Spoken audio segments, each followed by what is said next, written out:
Bitcoin, c'est la première et c'est la dernière des crypto-monnaies. J'ai découvert Bitcoin pour les mauvaises raisons. Clairement, c'était l'appât du gain. Je voyais bien que c'était quand même quelque chose qui avait beaucoup de potentiel, même si je comprenais pas tout au début. Rapidement, c'est vraiment l'aspect technologie et aussi révolution sociétale que Bitcoin pouvait apporter qui m'ont intéressé. Voir Bitcoin que sous l'aspect placement financier, c'est vraiment voir la partie énergie de l'iceberg. C'est une vision limitée de tout ce que peut apporter Voilà, Bitcoin. exactement. Pour moi, Bitcoin, c'est la séparation de l'argent et de l'État. On a une monnaie qui est totalement indépendante, qui n'est contrôlée par personne et par tout le monde en même temps, en fait. C'est complètement bouleversant et je pense qu'on est vraiment au tout début de ce que Bitcoin peut réaliser. On redonne le pouvoir à l'individu sur la façon dont il gère son argent, tout simplement.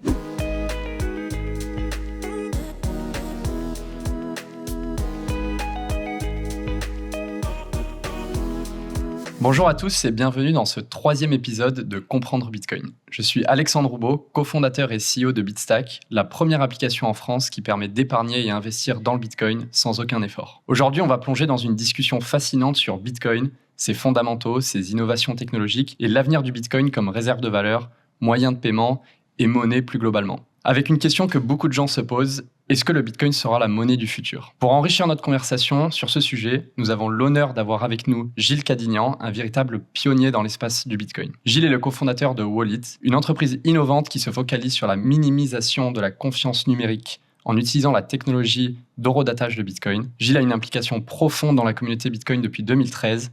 Il a notamment traduit le livre Mastering Bitcoin d'Andreas Antonopoulos en français. Il enseigne l'introduction à Bitcoin et à la blockchain à l'Université de La Rochelle. Il a plus récemment cofondé Brace Bitcoin pour éduquer et promouvoir Bitcoin en Bretagne. Gilles apporte une perspective éclairée et une expertise précieuse à notre discussion.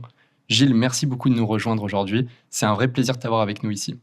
Merci beaucoup. Je te remercie d'ailleurs doublement parce que je sais que tu as fait l'effort de venir depuis Rennes et que tu es venu aujourd'hui exprès pour enregistrer l'émission. Est-ce qu'on pourrait commencer par te présenter un peu, si tu peux nous parler plus en détail de ton parcours et jusqu'à ce qui t'a amené à créer Wallet? Bon, alors tu m'as bien présenté. Je suis présent en fait depuis 2013, où j'ai découvert un peu Bitcoin par hasard sur un forum de poker, pour être précis. Et c'est un sujet qui m'a tout de suite passionné. Donc je suis directement rentré d'abord par le minage. Et puis après, j'ai essayé de comprendre un peu mieux comment fonctionnait la technologie. C'est à ce moment-là que j'ai découvert un peu tout ce que faisait Andreas Antonopoulos et que je me suis mis tout seul dans mon coin à traduire Mastering Bitcoin. Et puis j'en ai parlé à Andreas et en fait on a fini de façon collaborative la traduction à plusieurs. J'étais un peu administrateur, coordinateur de la traduction. Et puis du coup j'ai appris techniquement et puis à côté de ça j'avais des idées d'entrepreneuriat. Donc je cherchais des idées, on va dire, concrètes pour explorer cette technologie. Contrairement à Bitstack, on n'est pas allé sur l'aspect financier parce que on anticipait un peu des problèmes de compatibilité avec la régulation, avec les banques, que ça allait être compliqué. Mais on a vu qu'on pouvait faire d'autres choses que l'aspect financier, donc on est parti sur la confiance numérique. Et on a cofondé Wallet en 2016. Donc voilà, où j'étais président et cofondateur. Et aujourd'hui, Wallet s'est fait racheter par la société Layer cet été. Et du coup, je continue à être impliqué dans le produit. J'ai intégré cette société pour continuer à être, on va dire, head of product de Wallet. Et puis, à côté de ça, je monte aussi une société de conseil dans le Bitcoin, qui va accompagner les entreprises pour vraiment, encore une fois, de façon très pragmatique, trouver des vrais cas d'usage, à la fois pour le transfert monétaire, pour les micro-paiements avec Lightning, et aussi sur la confiance numérique. J'ai roulé ma bosse un peu dans l'univers Bitcoin depuis plusieurs années, et depuis à peu près 2017, je suis quand même assez focus exclusivement sur Bitcoin, même si je connais un peu tout l'univers crypto en général. Ok, j'ai pas mal de choses sur lesquelles je veux rebondir et j'aimerais aussi, après que tu nous expliques un peu plus ce que vous faites chez Wallet, et maintenant avec le rachat. Mais avant ça, tu m'as dit donc, que tu as découvert Bitcoin sur un forum de poker. Qu'est-ce qui t'a fasciné, si même je peux dire, au début, ou qu'est-ce qui t'a intéressé? Quel aspect de Bitcoin t'a intéressé le plus? Alors, j'ai envie de dire que j'ai découvert Bitcoin pour les mauvaises raisons, mais un peu comme pas mal de gens, j'ai Ouais. l'impression. Donc, clairement, c'était l'appât du gain, hein. Donc, à la base, je voyais bien que c'était quand même quelque chose qui avait beaucoup de potentiel, même si je comprenais pas tout au début. Et dans le forum de poker en question, c'était dans la section placement financier. Voilà, qui était souvent réservé aux joueurs gagnants, hein, qui J'imagine. donc avaient de l'argent à placer. Du coup, ça m'a intéressé pour ça. Et même un peu après, quand j'ai commencé à miner, c'était des altcoins à l'époque, puisque déjà en 2013, c'était difficile de miner du Bitcoin si on n'avait pas d'ASIC. Je suis rentré dans le trading des crypto-monnaies. Mais ça a duré en fait que quelques mois, je dirais bien 6-8 mois. Parce que ça m'a rapidement ennuyé. Alors peut-être parce que je suis pas très bon trader, mais rapidement, c'est vraiment l'aspect technologie et aussi révolution sociétale en fait que Bitcoin pouvait apporter qui m'ont intéressé. Ce serait mentir aujourd'hui de vous dire que je ne suis pas du tout intéressé par le prix du Bitcoin, mais avec le temps, je suis beaucoup plus intéressé par son pouvoir de transformation de notre société sur des aspects de liberté, d'auto-souveraineté. Et on le voit encore aujourd'hui, hein, on a vraiment une adoption assez significative de Bitcoin dans des pays du Sud, notamment, alors que dans nos sociétés occidentales, Bitcoin reste principalement un placement financier. Mais je pense que voir Bitcoin que sous l'aspect placement financier, c'est vraiment voir la partie énergie de l'iceberg. C'est une vision limitée de tout ce que peut apporter Voilà, Bitcoin. exactement. Je voulais aussi te demander, parce qu'il y a beaucoup de gens qui nous écoutent pour qui le Bitcoin est complètement nouveau, et j'aime bien toujours demander à nos différents invités quelle est pour eux un peu leur définition de Bitcoin. Comment tu définirais Bitcoin en quelques mots? Alors, je vais te donner une définition un peu cypherpunk, mais elle est très courte. Pour moi, Bitcoin, c'est la séparation de l'argent et de l'État.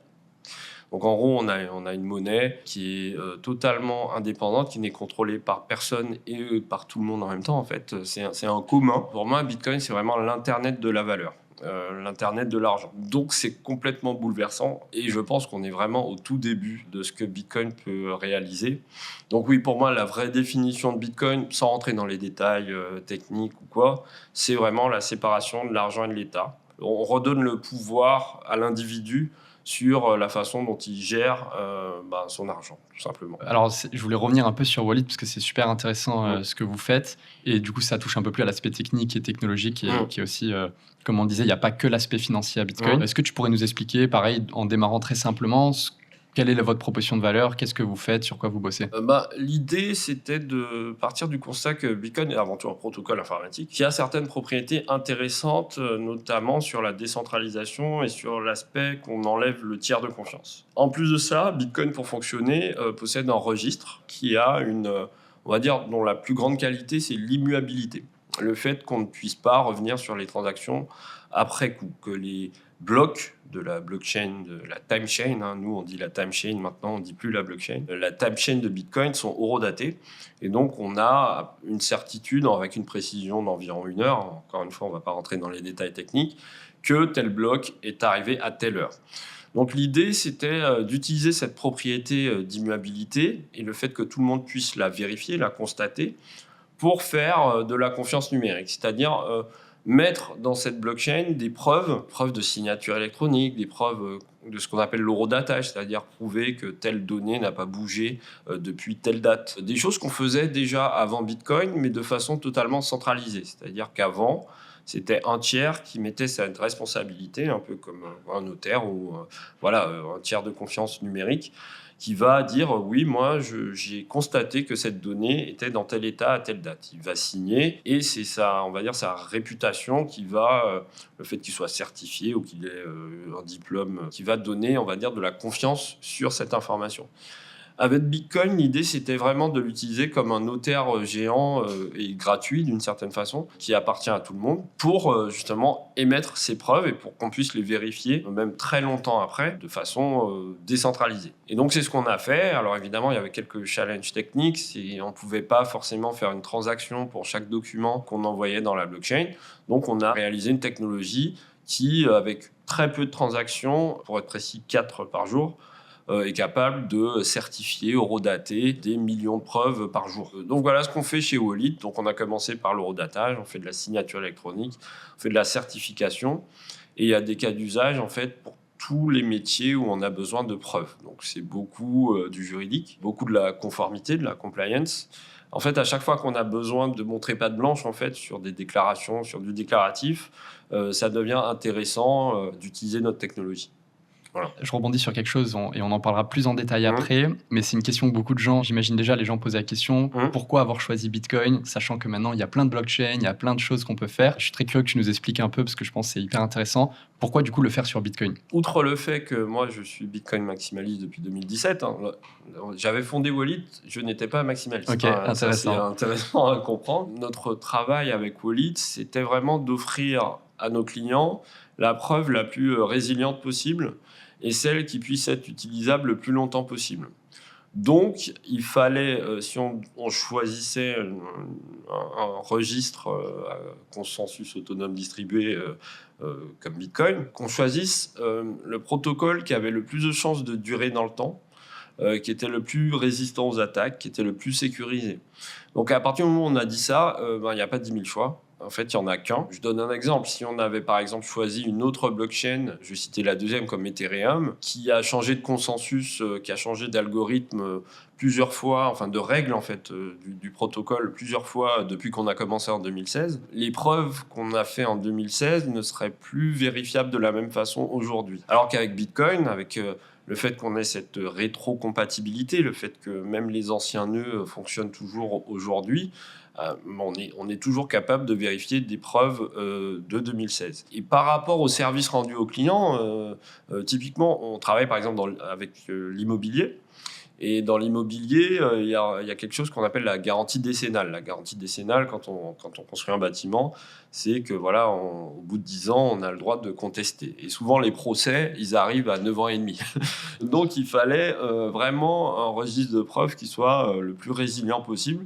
Et quand on a ce cahier des charges, en fait, il n'y a pas 10 000 choix. En fait, il n'y en a qu'un, et c'est Bitcoin. Est-ce que j'aurais tort de dire que Bitcoin, c'est le protocole informatique le plus sécurisé au monde ? On peut dire ça parce qu'il y a quand même pas mal de... Vu qu'on est censé sécuriser de l'argent, je pense que c'est le plus haut niveau d'exigence qu'on puisse avoir sur un protocole informatique.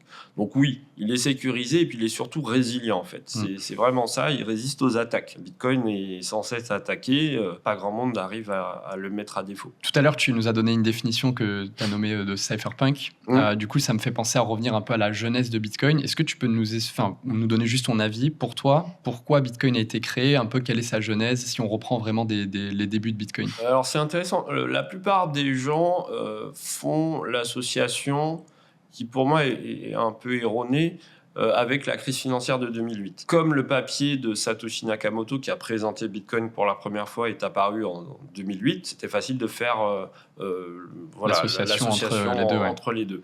Mais en fait la genèse de Bitcoin date de bien plus longtemps que ça. Si je prends par exemple le manifeste du crypto-anarchisme qui date de 91, je crois. Et même tous les travaux précédents Bitcoin qu'on a eu avec B-Money, eGold, tous les essais qu'il y a eu en fait avant Bitcoin. La genèse de Bitcoin date d'avant la crise financière 2008. Alors évidemment, Satoshi a fait un petit clin d'œil dans le fameux premier bloc où il a inséré un message concernant la crise financière. Donc on a fait le rapprochement. Mais voilà, c'est le travail des cryptographes, des fameux cypherpunks dès les années 70 en fait, qui en fait s'est concrétisé avec Bitcoin. Et moi, alors il y a une citation de Thibaut Maréchal qui a fait la Surfing Bitcoin il y a longtemps que j'adore, qui dit que Bitcoin c'est la première et c'est la dernière des crypto-monnaies. Ouais, c'est une que j'aime beaucoup parce que c'est vrai que c'est quelque chose, je pense que c'est une erreur de langage ou c'est une erreur de communication qu'il y a eu. Bitcoin, en fait, on peut dire que n'est pas la première crypto-monnaie. Exactement. Comme tu l'as dit, il y a eu beaucoup de tentatives avant. Et en fait, je trouve que c'est intéressant pour les gens de comprendre que Bitcoin, c'est le résultat de beaucoup de R&D, en fait, beaucoup de recherche et développement. Ok, super intéressant. Et pour toi, t'en penses quoi du fait que Satoshi ait décidé de rester anonyme ? C'est important, c'est pas important ?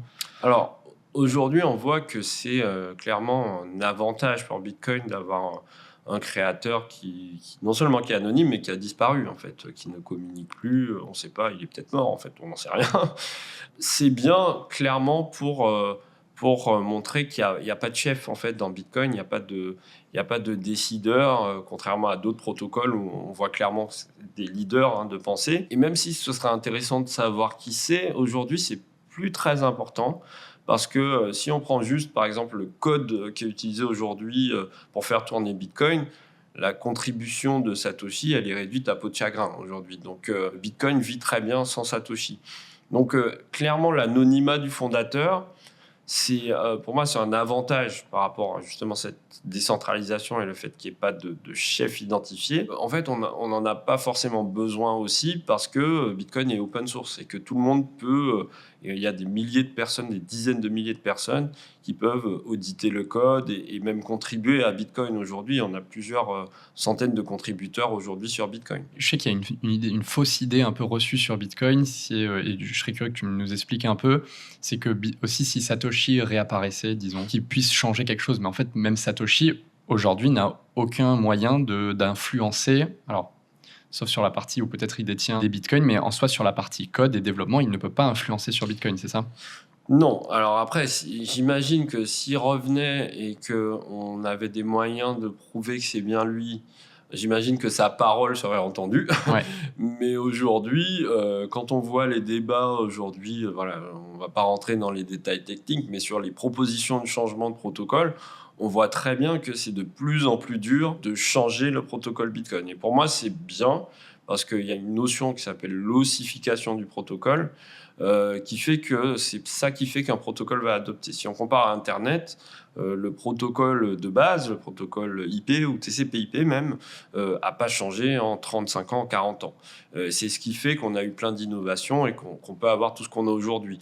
Si ça bougeait tout le temps, on n'aurait pas pu évoluer aussi rapidement. Donc c'est bien aussi que Bitcoin soit difficile à changer, qu'il fasse une chose de simple, mais qu'il le fasse bien et qu'on innove en fait sur les couches supérieures de Bitcoin, comme avec le Lightning Network aujourd'hui.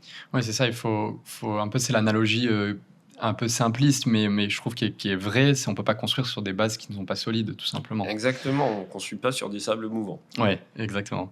Je me suis noté une petite anecdote alors qui est connue de la communauté, mais que beaucoup de gens qui nous écoutent ne connaissent pas. C'est le premier achat qui a été fait avec du Bitcoin, donc le 22 mai 2010, par quelqu'un, donc je vais certainement mal prononcer son nom de famille.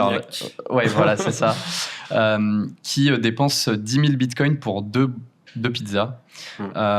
Et c'est vrai, alors que ça parle beaucoup dans les médias, parce que ça représenterait aujourd'hui une grosse somme d'argent, à plus de 250 millions d'euros au prix actuel. Est-ce que pour toi, tu penses que c'était un moment clé de l'histoire du Bitcoin, de vraiment prouver qu'il y a une transaction un peu commerciale, on va dire, de Bitcoin ? Oui, pour moi, c'est clairement un moment clé, parce qu'à la base, il faut pas qu'on oublie que Bitcoin a été créé pour ça. Faire des transactions. Et c'est encore quelque chose qui a changé par rapport à mon opinion sur Bitcoin, c'est-à-dire qu'au tout début de ma vie de Bitcoiner, je pensais que c'était pas très intelligent de dépenser ses Bitcoins. Mais plus ça va, plus justement, au contraire, j'encourage les gens à dépenser leur Bitcoin, quitte à les remplacer tout de suite après, parce que c'est comme ça qu'on fait vivre Bitcoin et c'est comme ça qu'on lui donne vraiment sa vraie utilité. Et en fait, si on dit que Bitcoin, c'est de l'argent, avec l'argent, on épargne, mais on dépense et on investit, c'est de l'argent, quoi. Donc l'idée, c'est toujours d'en dépenser moins que ce qu'on en gagne. donc voilà. Donc l'idée, c'est, pour moi, c'est très bien de dépenser ses Bitcoins. Bon, je trouve que c'est mieux de les dépenser que de les trader. Voilà. C'est sûr. C'est quelque chose que j'aime bien rappeler, et sans même parler de Bitcoin, c'est que le but de l'épargne, c'est de financer des objectifs de vie. Comme tu l'as dit, en France, c'est son premier bien immobilier, c'est partir en vacances. Et donc, peu importe l'actif sous-jacent, donc si on prend l'exemple du Bitcoin, on épargne pour ensuite se payer quelque chose. Tout à fait. Donc ça fait un peu le lien avec ce que tu dis. J'ai une autre question pour toi. Comment est-ce que le Bitcoin est-il passé d'une idée novatrice à une crypto-monnaie largement reconnue aujourd'hui ? Un peu, c'est quoi l'évolution que tu dirais ? Alors, y a cette fameuse citation, on l'attribue à Gandhi, mais je ne sais pas si elle est vraiment de lui, qui est « First they laugh at you, then they First, they ignore you. La première c'est ça. phrase, ils vous ignorent. Then they laugh at you. Après, ils vous moquent. Then they fight you and then you win. Donc, ils vous combattent et vous gagnez à la fin. Je trouve que ça illustre assez bien ce qui se passe sur Bitcoin, en sachant que je pense qu'on est un peu dans le fight déjà aujourd'hui. Okay. Donc, plutôt vers la fin, ce qui est plutôt une bonne nouvelle. Exactement, on va bientôt gagner. C'est ça que ça veut dire. Exactement. C'est ça que ça veut dire. Notamment avec les CBDC et tout, ça, c'est un peu les contenders de Bitcoin actuels. Et donc, Bitcoin, avant, c'était vraiment un projet de passionnés qui ne concernait que quelques barbus dans leur cave. Ensuite, on a eu les gamblers, on va dire, les gens qui avaient besoin de moyens de paiement, on va dire, sans friction et novateurs, surtout avec des moyens d'envoyer de la valeur un peu partout dans le monde sans intermédiaire et rapidement. Et puis, ça commence à s'institutionnaliser, il est dur à dire ce mot. C'est adopté par les entreprises, par le particulier. Et en fait, encore une fois, je fais l'analogie avec Internet. Internet, ça a mis beaucoup de temps à devenir l'outil utilisé par tout le monde. Je dirais que ça a mis facile 20 ans. Entre ARPANET et les premiers sites web, il y a du temps qui est passé. Et avec Bitcoin, c'est une idée tellement révolutionnaire, tellement, on va dire, disruptive, que ça ne m'étonnerait pas que ça mette à peu près le même temps, voire plus. Parce que révolutionner l'information, c'est bien. Révolutionner l'argent, c'est encore plus violent, en fait. Surtout compte tenu du rôle que l'argent a dans notre société. Exactement. Et puis de tout temps, depuis des millénaires. Voilà. Donc oui, cette évolution, elle est progressive. En fait, il y a toujours cette notion de préférence temporelle en fait, sur Bitcoin, où comparé à d'autres crypto-monnaies où on veut aller très vite, un peu l'esprit, un peu Silicon Valley, move fast, break things. Sur Bitcoin, c'est tout l'inverse. C'est move slow and don't break anything. Ouais, c'est ça. Donc voilà, il faut être conscient de ça, se dire que Rome ne s'est pas fait en un jour et qu'en gros, c'est progressif, mais franchement, moi qui suis là depuis 2013, on m'aurait dit Bitcoin en 2023 où il est aujourd'hui, je ne l'aurais jamais cru. On peut toujours voir, c'est vrai, j'allais dire, on peut voir les deux côtés des choses. À la fois, Bitcoin n'est plus si jeune que ça, parce que ça fait plus de 13 ans, plus ou moins, si je ne me trompe pas. Mais en même temps, on a déjà accompli pas mal de chemin. Et en même temps, il y a aussi encore beaucoup de choses compte tenu de l'ambition du changement. On est encore très tôt dans l'histoire de Bitcoin. Voilà. Est-ce que pour toi, il y a eu des facteurs clés qui ont propulsé un peu la croissance de Bitcoin ? Des accélérateurs, entre guillemets ? Ouais, le premier accélérateur, et d'ailleurs ça coïncide un peu à la disparition de Satoshi, le tout premier, c'est quand Wikileaks, qui n'avait plus de moyens de recevoir des dons, s'est tourné vers Bitcoin pour se financer. Je ne sais plus la citation de Satoshi, il dit à un moment, les saints commencent à fondre sur nous, on commence à attirer l'attention, moi je me barre. Il a en gros dit ça. Et ça, c'était assez important parce que ça montrait que quand on vous coupe la carte bleue, les comptes en banque, et tout moyen de paiement possible, qu'est-ce qui reste et qui n'est pas stoppable en fait, qui n'est pas censurable ? Eh bien, c'est Bitcoin. Donc ça, on va dire que c'était un premier événement notable. Après, j'ai envie de dire malheureusement, ce qui a attiré les gens, c'était beaucoup les cycles un peu de bulles successifs. Moi, j'en ai connu 3 maintenant. Donc, je suis arrivé, Bitcoin était à $50. 3 mois après, il était à $1000 en 2013. Ça, c'est 2013, 2014, voilà. 2017. 2017 et récemment, 2020, 2021. Donc ça, forcément, ça attire l'attention des médias. Ça fait des bulles un peu spectaculaires. Ça monte très haut, ça redescend très vite. Mais quand on regarde évidemment sur le temps long, ça redescend peut-être vite, mais toujours plus haut que la bulle d'avant. La tendance reste haussière. La tendance reste haussière pour des raisons très simples.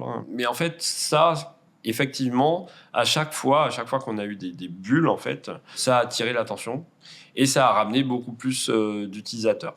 Et après, il y a des événements dont personne ne parle, mais qui sont très fondamentaux dans l'histoire de Bitcoin. Notamment en 2017, il y a un épisode qui s'appelle la guerre de la taille des blocs, la Block Size War, qui était un épisode, on va dire, politique interne de Bitcoin, où on avait tout l'écosystème économique de Bitcoin qui voulait changer Bitcoin. Donc mettre des blocs plus gros pour faire plus de transactions, pour faire simple. Pour répondre soi-disant, entre guillemets, à cette grande question de Bitcoin est trop lent, ça scalera jamais Voilà, comme Visa. surtout la question de la scalabilité. Ils voulaient faire plus de transactions, tout simplement. C'est ça. Mais malgré le fait que la plupart des gros mineurs de Bitcoin, la plupart des gros acteurs économiques, soit Coinbase ou autres, et voulaient faire ce changement, ils n'y sont pas arrivés parce qu'il y avait des forces, on va dire, contradictoires, que sont les users, les gens qui ont leur nœud Bitcoin, les utilisateurs de Bitcoin, n'étaient pas d'accord. Et sur Bitcoin, quand on n'a pas de consensus, quand tout le monde n'est pas d'accord, on ne change pas Bitcoin. Et on sait très bien à quel point c'est difficile d'avoir un consensus sur des sujets aussi... Parce que là, en fait, au début, ça avait l'air simple comme ça, l'augmentation des tailles des blocs. Moi-même, au tout début, j'étais pour. Je me disais, oui, pourquoi pas. En fait, c'est logique. On va mettre des plus gros blocs, donc on va mettre plus de transactions. Mais en creusant un peu la chose technique, on se rend compte que si on fait ça, on perd autre chose, on perd de la décentralisation. Il faut plus de disques durs pour avoir la blockchain, ça fait moins de nœuds et ça fait de la centralisation. Donc ça, c'était un épisode extrêmement important. Et d'ailleurs, c'est cet épisode, moi, qui m'a rendu maximaliste. Okay. Parce que c'est en regardant ça que vraiment j'ai vu que Bitcoin était résilient. Voilà. Je pense, moi, quand je regarde cet épisode, et j'invite tout le monde à le creuser, il y a eu un peu 3 conclusions pour moi. C'était la preuve que plein de gens dont on pense contrôlent Bitcoin ne le contrôlent pas, et que, on va dire, ceux qui ont le dernier mot, c'est les utilisateurs de Bitcoin. Ceux qui ont téléchargé le logiciel de Bitcoin pour faire simple. Deuxièmement, comme tu l'as très bien dit, qu'on a beau avoir des promesses sur d'autres blockchains, d'autres technos pour faire plus, en fait, il y a une importance à ce que Bitcoin est comme il est. Et ça, je trouve que c'est important que les gens le comprennent. Et donc, j'invite tout le monde à regarder cet épisode parce que d'ailleurs, il y a un livre. Il y a un livre qui s'appelle en cours de traduction. Ok, top. Parce que c'est moi, du coup, je l'ai lu en anglais, mais il est vraiment super intéressant et ça donne vraiment une nouvelle facette. Moi, je l'ai vécu de l'intérieur. J'étais à New York lors du de la fameuse réunion. J'étais derrière la porte où il y avait les grandes réunion, discussions. Le New York Agreement. Je parlais aux cofondateurs de Ledger qui, eux, alors c'est tout à leur honneur, avaient refusé d'être dans cette... c'était parmi les seuls, des gros acteurs à ne pas être dans ce consortium de gens qui voulaient changer Bitcoin. Donc vraiment, c'était un moment historique et je l'ai vécu vraiment plein de super intéressant. En parlant d'autres moments clés, il y a... plus récemment, et dont je pense le grand public a beaucoup entendu parler, c'est le Salvador, qui a adopté le Bitcoin comme monnaie ayant un cours légal. Qu'est-ce que, juste ton avis dessus? Est-ce que pour toi c'est quelque chose de positif? Et est-ce que tu vois d'autres pays qui l'adopteraient? Comment tu vois les choses? Alors, quand c'est arrivé, on était tous surpris. C'était quand même inattendu comme... déjà que ce soit le El Salvador, et de 1, et de 2, c'est le premier pays, tout simplement. Alors, même pas que ce soit le Salvador, qu'un pays... rendre Bitcoin monnaie légale, en fait. Parce que c'est quand même un précédent assez important. Effectivement... Je te coupe, mais c'est contre-intuitif parce que, comme tu le disais plus tôt, dans ta définition, c'est un peu l'État versus la monnaie. Voilà. Mais ce qui est intéressant dans cette décision du Salvador, c'est voir... il y a eu un texte avant la loi qui expliquait pourquoi il allait faire la loi. Et ce texte est très intéressant parce qu'en gros, Nayib Bukele explique dans ce texte que... le Salvador était déjà sous le dollar, en fait. Et il explique l'adoption de Bitcoin pour dire « Moi, je préfère ne pas dépendre avoir une politique monétaire qui est impossible à manipuler que dépendre de la politique monétaire de la Fed aux États-Unis. Et que voilà, tous les cadeaux d'émissions, de dettes qu'on fait aux États-Unis dont le peuple salvadorien ne bénéficie pas, en fait, moi, j'aimerais avoir une deuxième voie. » Et donc, Bitcoin, c'est cette voie. Donc, on va dire, c'est très courageux comme initiative. Et on voit que, ça démarre doucement, mais il se passe des choses très intéressantes au Salvador en ce moment. J'allais dire, en fait, quitte à ne pas contrôler la politique monétaire, parce que c'était, comme tu l'as dit, c'était basé sur le dollar, tant qu'à faire que ça soit basé sur des maths, quoi, finalement. Exactement. Donc c'est vrai que c'est intéressant, et donc on attend de voir, est-ce qu'il y aura un autre pays qui l'adopte? Je pense que après... peut-être pas de la même façon. C'est ça, mais je pense, oui, il y a pas mal de... On parle beaucoup de l'Argentine en ce moment. Alors, je suis pas sûr que l'Argentine fasse exactement pareil, mais disons que le candidat, on va dire... J'allais dire, il y a des élections, non? C'est ça, oui, il y a des élections cette année, et le candidat qui est en tête dans les sondages, en fait, Et pour faire simple. Et pro-Bitcoin. Il est plutôt pro-Bitcoin. Je ne sais pas s'il a vraiment tout compris Bitcoin quand je l'écoute, mais il est quand même ouvert à l'idée. Et l'Argentine, c'est quand même, pour citer Cédric O, c'est qui disait Let's be serious en parlant du Salvador quand il faisait son panel avec Sisi de Binance. L'Argentine, ça commence à être un gros pays. Oui, c'est parce que on change de proportion. Voilà, exactement. En parlant de différents pays et l'adoption du Bitcoin, je pense à d'autres pays qui ont, sans parler qu'il y ait une monnaie ayant cours légal avec le Bitcoin, il y a plein de pays qui ont déjà quand même une grosse adoption de Bitcoin. Je pense notamment au Nigeria. Voilà, et paradoxalement, ce sont les pays où Bitcoin est interdit. Oui, c'est ça, contre-intuitivement. Où il n'y a pas eu de loi, et le Niger, je crois qu'ils sont deuxième en adoption dans le monde. Ils ont les CBDC, Bitcoin est interdit, et pourtant, c'est là qu'on a le plus d'adoption dans le monde. En termes de volume, d'échange. Voilà, en termes d'utilisation, tout simplement. Et tout ça pour une bonne raison, c'est que Bitcoin, c'est une solution pour eux par rapport à leurs problèmes bien concrets, en fait, de conservation de la valeur, parce qu'ils ont des monnaies, on va dire, encore plus volatiles que Bitcoin. Et puis aussi, ils n'ont pas forcément d'outils, les outils que nous, on a, de paiement, de carte bleue, de vie. Ils ne sont pas bancarisés, en fait. Donc oui, l'Afrique, mais aussi l'Asie et l'Amérique du Sud sont clairement les régions du monde où on utilise plus Bitcoin pour ce qu'il est, c'est-à-dire du transfert, de la conservation de valeur, du paiement, etc. etc.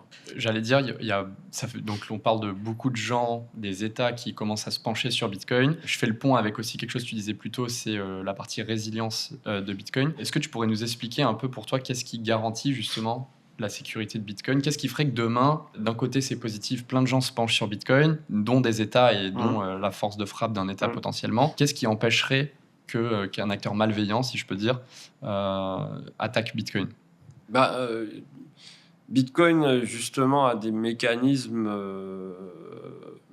qui, notamment la proof of work, principalement, c'est-à-dire la preuve de travail, qui fait que c'est celui qui, en dépensant de l'énergie, va prouver qu'il a effectué un travail, et c'est lui qui a le droit d'inscrire dans le registre, et donc de faire un bloc, et donc de miner un bloc, et d'avoir une récompense par rapport à ce travail. Et en fait, tout le système de Bitcoin, qui est très lié à la théorie des jeux, en fait, fait que tricher ou essayer de tricher n'est pas du tout rémunérateur et même punitif, en fait. Et donc, ce qui fait que Bitcoin, le modèle de sécurité de Bitcoin, il est plutôt basé sur l'appât du gain du mineur et aussi, surtout, l'intérêt personnel des utilisateurs, parce que les mineurs, ils fabriquent les blocs, mais c'est les utilisateurs, ceux qui ont un node. Alors, il y a un gros débat. Pour moi, le vrai utilisateur de Bitcoin, c'est celui qui a un nœud. Qui est donc le logiciel exactement, de le Bitcoin. nœud du réseau, dont le rôle, en fait, est de valider les transactions. Tout le monde pense que le minage valide les transactions. C'est faux. C'est les nœuds qui valident les transactions et qui relaient aussi dans le réseau. Donc, le rôle des nœuds est très important. Donc, c'est pour ça que faire tourner son nœud, c'est choisir les règles du protocole et aussi c'est être souverain aussi. Exactement, c'est être souverain. Et en fait, un nœud sert surtout à vérifier l'historique des transactions soi-même. Et en fait, il ne sert que, en vrai, quand on reçoit des bitcoins, en fait. Parce que pour envoyer, on n'a pas forcément besoin de nœuds.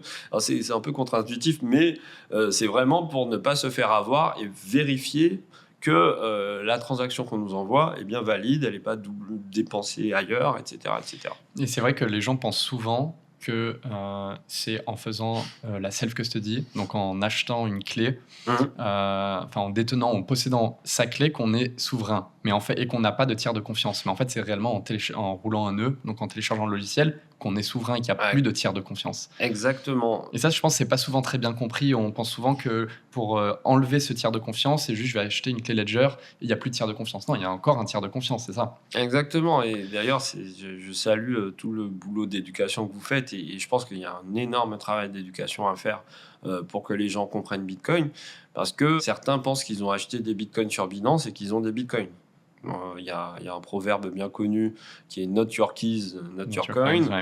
Si vous passez par un intermédiaire et que vous lui laissez, on va dire, la custody, la conservation de vos actifs, eh bien, vous ne les possédez pas vraiment. Et surtout, vous ne profitez pas de la vraie invention, qui est justement le fait d'être totalement souverain, que personne ne puisse venir prendre au fond, les saisir ou les voler, ou voilà, comme Au Liban, on a vu récemment des gens, la banque ne voulait plus leur donner leur argent. Avec Bitcoin, c'est pas possible quand on a la souveraineté sur ces fonds.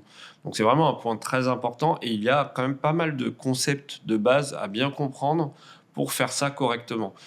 Typiquement, moi j'entends plein de gens qui disent « Ah mais moi j'ai un ledger, c'est bon », mais ils comprennent pas que leur argent, en fait, c'est les 12 mots sur le papier. Que c'est pas le ledger. Le ledger, ils peuvent le perdre. Le ledger ne sert qu'à dépenser des bitcoins, à signer des transactions. Mais si vous perdez les 24 mots, vous avez plus de bitcoin. Donc limite, le papier est beaucoup plus important que le ledger. Ouais. Donc voilà, il faut vraiment éduquer pour que les gens comprennent comment tout ça fonctionne. C'est tout sauf évident. Et c'est pour ça que je pense que l'éducation Bitcoin a de beaux jours devant elle. Je fais un peu la transition sur les points forts de Bitcoin. On a touché un peu à l'aspect monétaire de Bitcoin. On a évoqué l'aspect monétaire. C'est vrai que pour les gens qui nous écoutent, il y a beaucoup de personnes qui vont comparer Bitcoin à l'or. Et d'ailleurs, c'est pour ça qu'il y en a qui l'appellent comme l'or numérique. Pour toi, pourquoi cette association est faite? Du coup, on va peut-être discuter un peu de la partie monétaire de Bitcoin, ses caractéristiques. Là, voilà, après, on rentre dans un débat d'économistes, les Autrichiens contre les Keynésiens. En fait, pourquoi Bitcoin est comparé à l'or? Parce que le modèle d'émission, de libération, je préfère dire, parce qu'en gros, il y a 21 Bitcoins et ils sont libérés avec le temps, est une simulation d'un métal précieux. Alors qu'au départ, on trouve un gros gisement, c'est très facile à extraire. Et plus ça va, plus on doit trouver de nouveaux gisements, plus c'est difficile à extraire et on va réussir à en trouver de moins en moins avec le temps. Donc la comparaison, elle est vraiment sur ça, sur la politique monétaire qui fait qu'il n'y en aura que 21 millions et qu'avec le temps, il y en aura de moins en moins qui seront libérés. Jusqu'à atteindre ce cap. Mais pour moi, la comparaison avec l'or, elle s'arrête là. Parce que pour moi, Bitcoin est beaucoup mieux que l'or, en fait, sur plein d'aspects. On ne peut pas envoyer de l'or de l'autre côté de la planète en une seconde. C'est pas possible. Pour sécuriser de l'or, il faut des caméras, un coffre à $10 000. Tout un dispositif bien... Des armes, voilà. Donc pour moi, Bitcoin, sur les propriétés où l'or est fort, normalement, Bitcoin le bat à plat de couture, enfin. C'est mon avis. Alors effectivement, ça demande de savoir le sécuriser et savoir le conserver. Mais après, Bitcoin, c'est pas que la monnaie, le token, c'est aussi le protocole et c'est aussi le réseau de paiement. Donc Bitcoin lui-même possède tout à la fois la monnaie et le réseau de paiement. C'est comme si on avait un euro avec le Visa intégré dans le même protocole. C'est quand même assez puissant et les gens... s'en rendre compte un peu au fur et à mesure. C'est pour ça que beaucoup de gens sont de plus en plus intéressés par ce protocole. Ouais. C'est pour ça que moi, j'aime bien, dans ma définition de Bitcoin, expliquer que c'est d'abord un protocole informatique qui permet d'échanger de la valeur de manière complètement nouvelle. Et c'est ce protocole informatique qui s'avère inclure l'émission d'un actif numérique, le Bitcoin, qui sécurise ce protocole informatique. Et on a du coup en un seul dispositif à la fois un protocole de paiement et un protocole monétaire, une politique monétaire. Et je trouve que c'est ça qui est vraiment innovateur dans Bitcoin. Si on fait la comparaison maintenant, pas avec l'or, mais avec les monnaies traditionnelles, et je sais qu'on a évoqué les CBDC, mais on pourra peut-être après en parler plus en détail, parce que c'est intéressant, et il y a plein de gens qui se penchent dessus. Pour toi, c'est quoi un peu la comparaison, et pourquoi Bitcoin est, souvent on le dit, supérieur aux monnaies traditionnelles? Alors, le problème des monnaies traditionnelles que sont l'euro, le dollar, c'est qu'elles dépendent du bon vouloir d'une politique monétaire, on va dire, qui peut être mouvante des banques centrales, dont l'objectif premier est de limiter l'inflation. On voit bien qu'ils n'y arrivent pas forcément très bien en ce moment, ou même de tout temps en fait, parce que les prix n'ont cessé d'augmenter. On va dire l'euro ou le dollar ne font que perdre de leur valeur avec le temps. Donc clairement, la faille sur le fiat, c'est l'humain, c'est le politique, c'est la corruption, ou alors... l'incompétence, je ne sais pas, mais en tout cas, c'est pas les maths. Donc, par rapport à ça, la politique monétaire de Bitcoin, elle a beau ne pas être malléable, mais au moins elle est claire, elle est prévisible, et on peut construire une économie autour de ça. Il y a le fameux livre de Saifedean Ammous, qui est le Bitcoin Standard, qui évoque la possibilité qu'on arrive à un standard Bitcoin, un peu comme on a eu un standard étalon or, mais pour moi, on pourrait avoir un standard Bitcoin qui soit encore plus puissant que l'étalon or, parce que Bitcoin, contrairement à l'or et aux réserves d'or, Bitcoin est auditable. Et donc, qu'on pourra clairement savoir combien de bitcoin en état. Et moi, j'imagine même la possibilité qu'on puisse introduire une politique monétaire même keynésienne, c'est-à-dire exactement comme aujourd'hui, basée sur de la dette, mais quand même sur un étal en bitcoin et qui sera auditable, et on pourra avoir de la compétition réelle auditable entre les différentes politiques monétaires de différents pays, par exemple.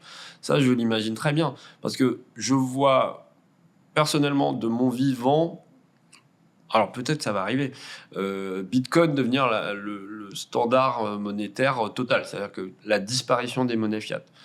Moi, je pense qu'on va avoir une petite évolution possible. Alors, il y a plusieurs cas. C'est soit la monnaie fiat prend en compte l'existence de Bitcoin et l'utilise, soit on a deux mondes parallèles. On a le cyberespace et on a le monde fiat, où là, Bitcoin devient la monnaie des pirates, quoi. Et uniquement des pirates. Mais dans tous les cas, Bitcoin aura de la valeur et sera utile. Oui, c'est ça qui est important. Donc, il y a le scénario où les deux coexistent, et il y a le scénario où l'un prend le dessus, et il y a un peu la monnaie forte. Voilà. Actuellement, on est dans le cas où les deux coexistent, mais Bitcoin est aujourd'hui tout petit par rapport au dollar ou à l'euro. Mais si Bitcoin grandit, là, on va voir que la cohabitation, il va falloir faire certains arrangements, certains compromis, et ce ne sera pas côté Bitcoin. Parce que Bitcoin ne fait pas de compromis, puis ni personne aucun ne arrangement. peut changer quoi que ce soit, de toute façon. Donc, Exactement. Donc, c'est aux États de s'adapter. C'est exactement. Quand on parle aussi de la partie financière de Bitcoin, forcément, on parle des inquiétudes que les gens ont. Et je sais, nous, de l'expérience que nous on a chez Bitstack, c'est souvent lié à la volatilité du prix. Mais de toute façon, c'est globalement la première inquiétude des gens quand ils parlent d'épargne ou d'investissement. Est-ce que toi, tu as une réponse à ça, cette inquiétude, quand les gens parlent de la volatilité et que du coup, ça les empêche de s'y pencher, malheureusement, sur le sujet ?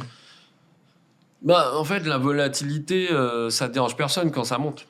C'est ça, surprenamment.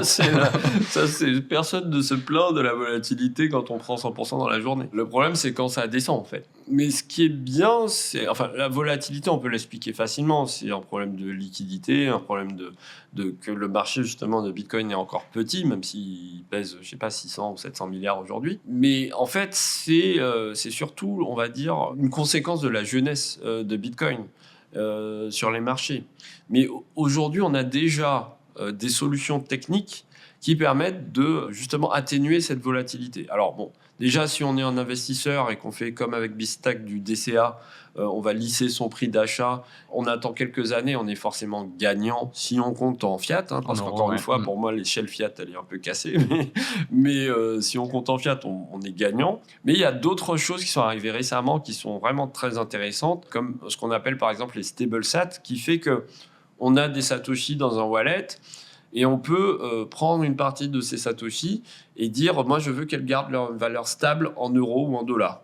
Et du coup il y a des mécanismes derrière qui vont faire des paris à la hausse ou à la baisse en même temps et qui vont permettre de sécuriser une quantité de son stack de Bitcoin et garder une valeur fixe en euros. Et ça, c'est possible aujourd'hui. Alors, c'est possible aujourd'hui avec des intermédiaires.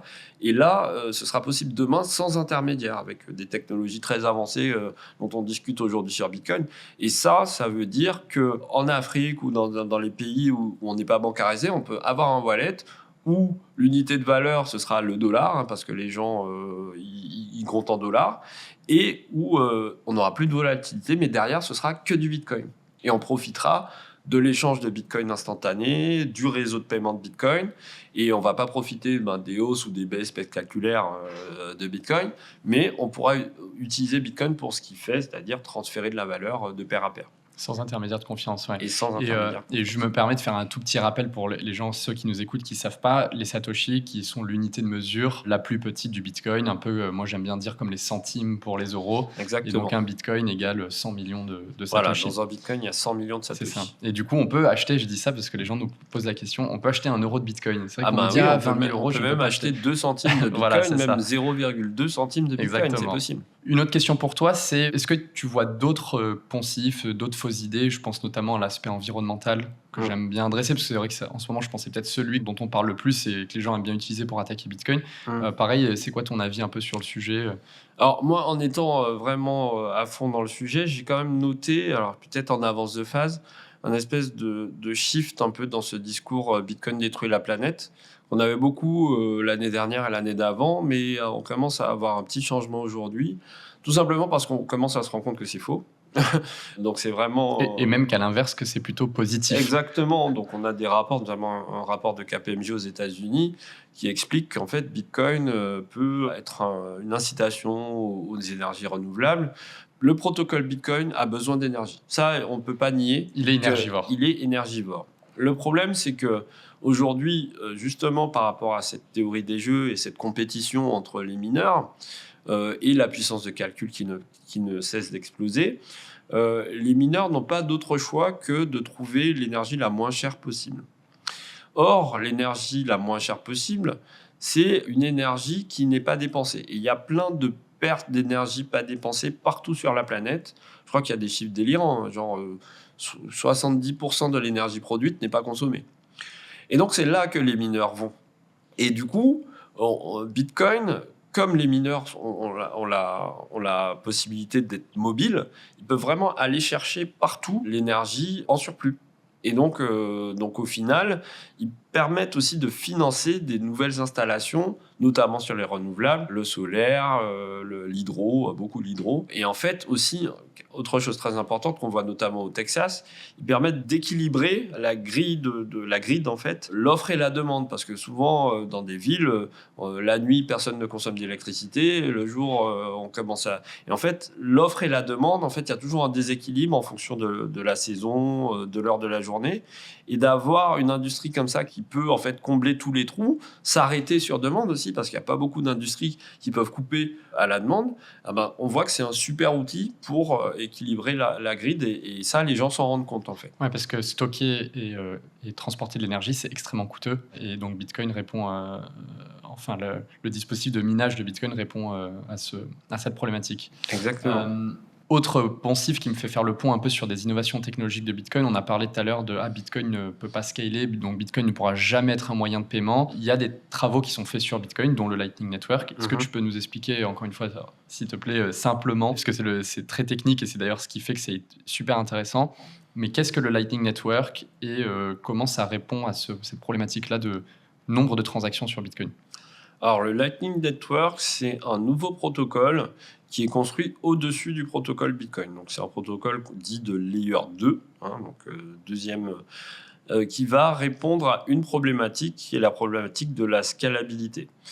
Alors, l'idée, c'est que avec des vraies transactions Bitcoin, on construise un réseau, on appelle ça des canaux de paiement, entre deux personnes qui ont des nœuds Lightning, et qui, interconnectés entre elles, forment un réseau où on peut joindre n'importe qui en passant par plusieurs nœuds de paiement.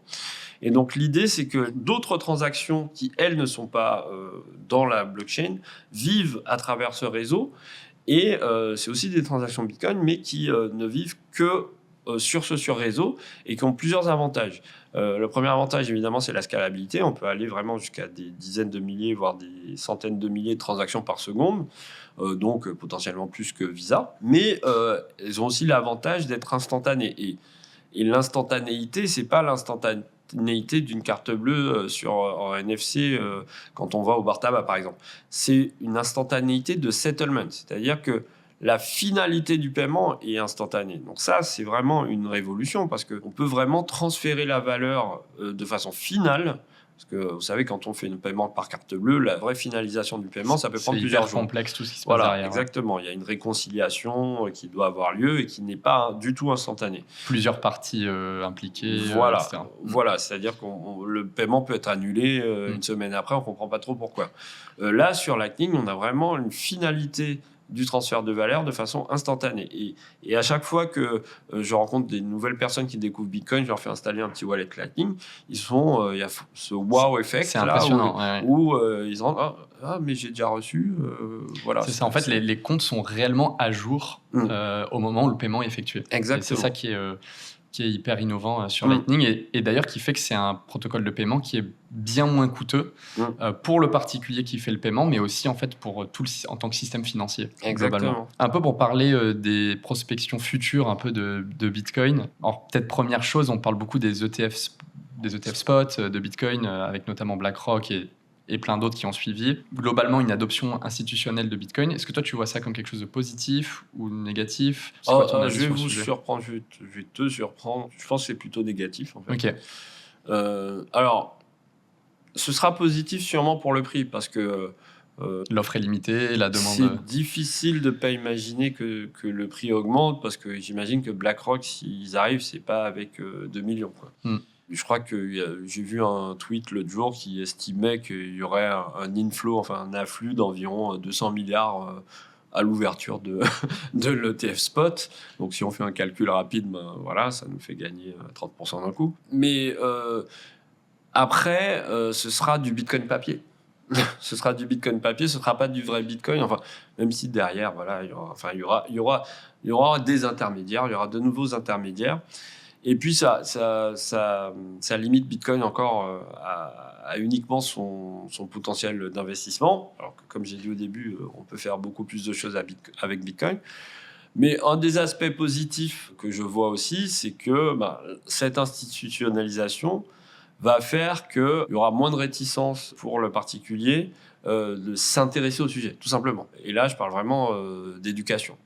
Donc, je pense que cette arrivée de nouveaux acteurs d'un éventuel ETF spot, hein, parce que bon, moi, je me souviens que les Winklevoss, en 2013, ils avaient déjà demandé un ETF, hein, ils l'ont toujours pas eu. Donc, c'est pas un nouveau 10 ans sujet. après, C'est voilà, ça. c'est pas un nouveau sujet. Ça va forcément changer l'image, même qu'on a dans les médias, dans les grandes entreprises, ou même les moyennes ou les ETI. Ça va faire évoluer tout ça. Mais après, il y a quand même un risque. Alors forcément, beaucoup de questions se posent sur le fait que si jamais un acteur comme BlackRock se retrouve à détenir 3 fois plus que MicroStrategy, est-ce qu'il aura son mot à dire sur justement le protocole? Est-ce qu'on va avoir des changements? Donc, en tout cas, c'est intéressant de voir ce qui va se passer dans les prochains mois, années. Ça va forcément changer des choses, en bien ou en mal. Tout gros changement, j'allais dire, il y a toujours, c'est un peu le couteau à double tranchant ou les deux revers de la médaille, quoi. Donc, je te rejoins sur le fait que ça va certainement, en tout cas aux yeux du grand public, être gage de crédibilité, mais ça soulève de nouvelles questions, donc.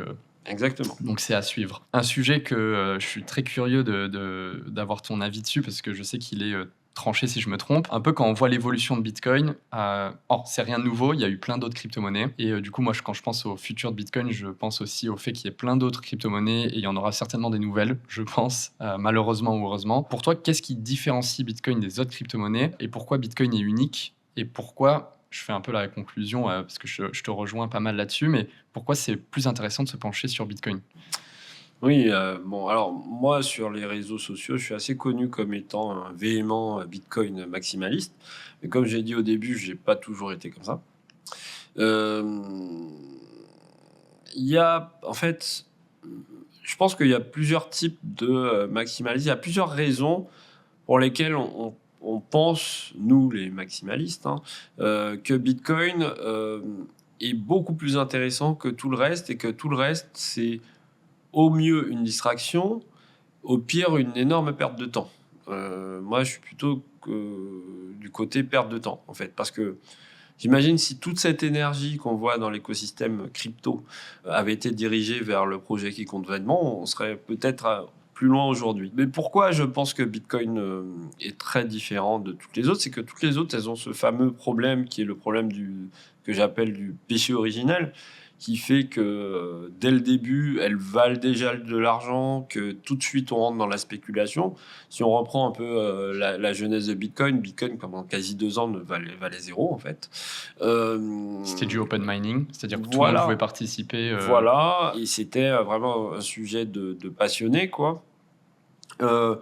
Ça pourrit un peu la chose dès le début. Alors, il y a beaucoup de promesses technologiques, en fait. On est toujours dans une sorte de surenchère. Mais pour moi, Bitcoin, c'est comme si on avait inventé la roue et que quelqu'un arrive et nous propose la roue avec des néons ou la roue avec des clous. Voilà. En fait, on n'a pas besoin de réinventer la roue. Et je trouve qu'on aurait mieux fait d'innover au-dessus de Bitcoin, quitte à proposer, tout ce que les gens essayent de faire avec les altcoins, plutôt que à chaque fois refaire une couche de layer 1, à chaque fois avoir un token qui va être tradé. Et au final, quand on regarde les cas d'usage réels en termes d'adoption de toutes ces crypto-monnaies, on n'est que sur du casino ou de la spéculation. Il y a des avancées technologiques, mais elles ne sont pas aussi spectaculaires que le consensus autonome distribué de Nakamoto, en fait, qui est vraiment, pour moi, vraiment le feu, quoi, l'invention qui fait que tout démarre. Donc au final, je pense que, en plus, Bitcoin, c'est une base solide, c'est une base en cours d'ossification, donc c'est vraiment une base sur laquelle on peut construire même plus d'innovation, plutôt qu'à chaque fois réinventer la roue. Donc c'est vraiment mon problème avec les altcoins, que j'appelle personnellement shitcoin, mais c'est pas très poli. Mais du coup voilà, c'est mon principal problème avec tout ça et l'univers crypto, Web3 en général. J'allais dire, ce que j'aime bien dire aussi, moi, de mon côté, c'est Bitcoin, aujourd'hui, déjà, c'est le réseau le plus... Enfin, c'est la monnaie ou la crypto-monnaie qui a le plus gros effet de réseau. C'est celui qui est le plus décentralisé, le plus sécurisé. Et donc, toute potentielle innovation technologique, ça ne ferait pas de sens de ne pas la rattacher à Bitcoin, finalement. Donc voilà, pour ceux qui nous écoutent, un peu notre point de vue sur Bitcoin. Du coup, vis-à-vis de ça, par rapport à ça, comment tu vois un peu l'évolution de Bitcoin là, dans les prochaines années? C'est quoi un peu d'ailleurs les choses qui t'excitent sur Bitcoin, que tu trouves intéressant? En fait, il y a beaucoup de travail sur Bitcoin, notamment sur les Layer 2. Il y a Lightning, mais il y a d'autres propositions de Layer 2. Je pense à Arc notamment. Il y a même des Layer 3, RGB, Taro. Tout ça, c'est des gros mots, mais c'est des technologies qui sont très jeunes et qui vont permettre de faire de nouvelles choses sur Bitcoin. Alors, encore une fois, sur Bitcoin, on est sur le temps long, donc il va falloir c'est pas demain. Voilà, c'est pas demain, mais si on prend le Lightning, dont le papier a été introduit en 2016, je crois, on voit qu'aujourd'hui, on commence à avoir une adoption qui débute. Donc, on voit un peu le temps que ça prend. Et même sur Lightning, il y a plein de travail encore à faire. Donc, moi, je vois clairement tout ça évoluer. Et là où moi je suis très bullish, comme on dit, c'est vraiment l'utilisation de Bitcoin comme un réseau de transfert de valeur, y compris pour transférer du fiat. Alors, c'est bizarre ce que je dis, mais l'idée c'est de tokeniser du fiat qui va être transféré au bout de la planète en passant par le réseau Bitcoin, en fait. Et ça, je pense que c'est une idée qui est très compétitif par rapport à tous les tiers de confiance qu'on a, les Visa, les Western Union, toutes les banques, Swift. En fait, c'est très supérieur à tout ce qu'on a. Et donc, je pense que ça va arriver, non pas parce que les gens sont cypherpunk, mais parce que ça coûte beaucoup moins cher et que c'est beaucoup plus efficace. Ok. C'est comme tu disais plus tôt, la conclusion, c'est tirer meilleure partie de tous les bénéfices de Bitcoin en potentiellement, à court terme en tout cas, résoudre ce problème de volatilité sur Bitcoin. Exactement. Donc, pour illustrer un peu ce que tu disais, ça serait par exemple envoyer moi des euros depuis la France et que quelqu'un aux États-Unis reçoit des dollars américains, mais en utilisant le protocole de Bitcoin pour que ça soit moins coûteux et plus rapide. Exactement. Encore dans cette vision future, mais pas si lointaine, on a parlé des CBDC. Oui. Quel est ton avis sur le sujet? Est-ce que tu trouves ça dangereux La première question qu'on se pose sur les CBDC, c'est pourquoi les CBDC, à quoi ça sert? Sachant que moi, par exemple, je trouve que les monnaies... mon compte bancaire, il est entre guillemets déjà numérique. Oui, mais c'est ça. C'est la première remarque que je dis, c'est que l'euro est déjà numérique. Et moi, j'ai un début de réponse. C'est qu'au départ, les premières évocations de CBDC, c'était lors de Libra, quand Facebook a voulu faire... Et donc, pour moi, c'était plus une réaction par rapport à un risque de souveraineté monétaire. Et que, ils ont réussi à tuer Libra dans l'œuf, ce qui était totalement prévisible. Moi, j'étais sûr que les États jamais n'allaient laisser Facebook... Et je te coupe, excuse-moi, juste pour expliquer. Libra, c'est le projet donc, de Facebook de créer une monnaie qui allait être native à leur écosystème. Exactement. Pour que, je sais pas, en tout cas, je n'ai pas tous les détails, mais que, par exemple, j'imagine, les utilisateurs de Messenger et autres puissent de WhatsApp, payer. envoie de l'argent, voilà. Donc ça, en fait, c'était vraiment une réaction, on va dire, parce que ça répond pas à un besoin réel. les CBDC, un besoin surtout des citoyens. Ça répond, à mon avis, à un besoin des banques centrales de rester à la page, en fait, et relevant, je ne sais pas comment on dit. Pertinente. Pertinente, merci. Et donc, aujourd'hui, maintenant que l'initiative de Facebook est tuée dans l'œuf, qu'est-ce qu'il y a en face ? Il y a Bitcoin, en fait. Et donc, je pense que les banques centrales veulent offrir une espèce d'alternative à cette monnaie et se mettre en face avec ces CBDC. Mais au final, tout le monde craint la perte de vie privée, le flicage, la surveillance. Alors, ils ont beau dire que non, ils ne feront pas ça, mais on est obligé d'avoir peur un peu de tout ça. Et surtout, on ne voit pas à quoi ça nous sert. Vu qu'on a déjà PayPal, Lydia, des cartes bleues NFC, l'euro est déjà numérique, donc ça nous sert à quoi en fait ? Donc c'est vraiment une question que je me pose. Et les gens devraient... De toute façon, c'est pas une mauvaise chose de se poser les questions. Oui. Comme ça, les gens peuvent creuser.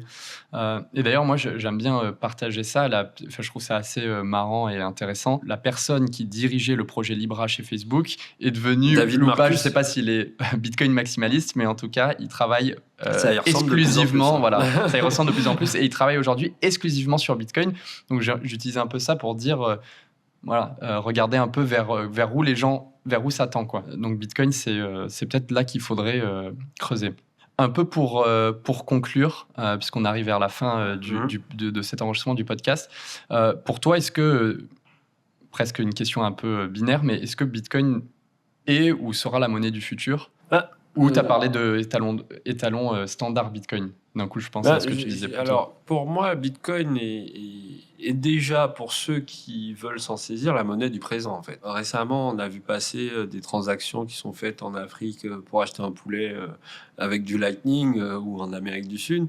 En fait, ce qu'il faut qu'on comprenne, c'est que Bitcoin n'a d'utilité que pour celui pour lequel il résout un problème immédiat, égoïste en fait. Et donc je pense que l'avenir de Bitcoin, c'est vraiment... Alors c'est pas forcément réjouissant, mais c'est parce que les monnaies fiat vont être à défaut en fait, qu'on va se rendre compte qu'on perd son argent en gardant son argent en euros que Bitcoin va avoir de plus en plus de succès. Donc oui, pour moi, je suis assez optimiste sur le fait que Bitcoin soit la monnaie du futur, mais j'aimerais surtout dire qu'elle est déjà la monnaie du présent pour ceux qui veulent bien s'y mettre, en fait. Et le plus tôt on s'y met, le plus tôt... nous, on a déjà front-run BlackRock, en fait. Hein. On avait déjà compris ça avant eux. Donc, il faut qu'on continue et il faut qu'on l'utilise, en fait. J'insiste là-dessus.